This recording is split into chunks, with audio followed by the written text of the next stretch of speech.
Hey everyone, George here. So if you're a contractor paying yourself 30, 40, or 50K, this video can save you like a lot of money and a lot of headache. Today we're going to talk about reasonable compensation in an S-Corp and how that's a #1 audit trigger for most S-Corps out there. We're going to talk about what reasonable compensation is, how the IRS decides if you're underpaying yourself, and how to set your salary correctly without overpaying or without setting off an audit trigger. So if you're a contractor making over 6 figures and running an S-Corp, this episode's for you. So let's get started.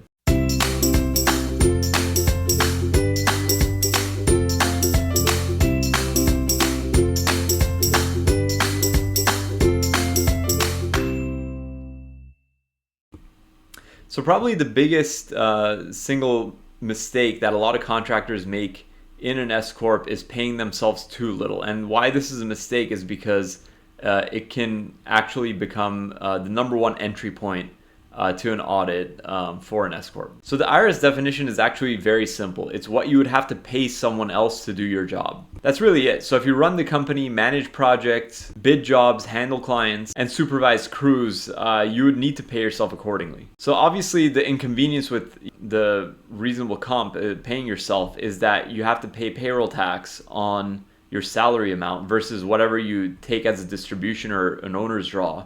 Wouldn't be subject to payroll tax. So obviously the IRS sees it as if you're underpaying yourself in terms of salary, you're trying to avert Social Security and Medicare tax, the FICA. So some of the common mistakes or pitfalls I've seen. Copying somebody else's salary, saying, I know a guy that pays himself $40,000. That guy might be doing different work or he might just be at high risk himself. #2 mistake is paying the same salary every single year. If your business revenue went from 150K to 400K and you hired staff, your salary must change. Static salaries are a major red flag.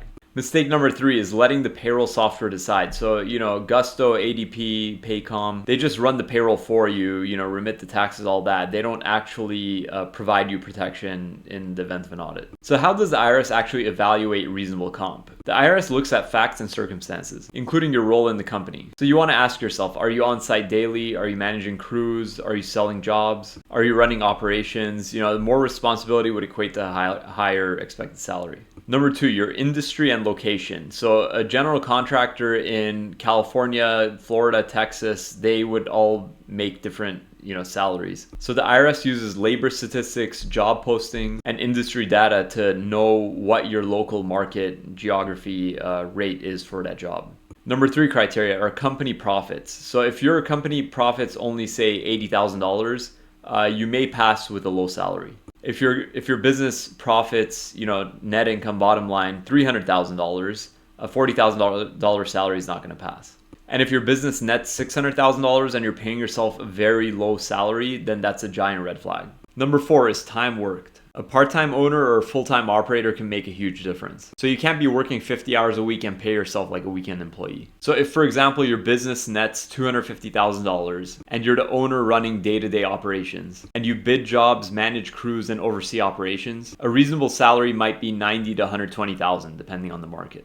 So what happens if you get this wrong, if you paid yourself too low? If the IRS decides your salary is too low, they can, #1, reclassify distributions as wages. #2, hit you with back payroll taxes. Then they can add penalties and interest in open prior years. So I know it's not the funnest topic, but it's definitely something that's very important and it's something you want to avert because, again, it's commonly the #1 entry point to an audit of an S-Corp return.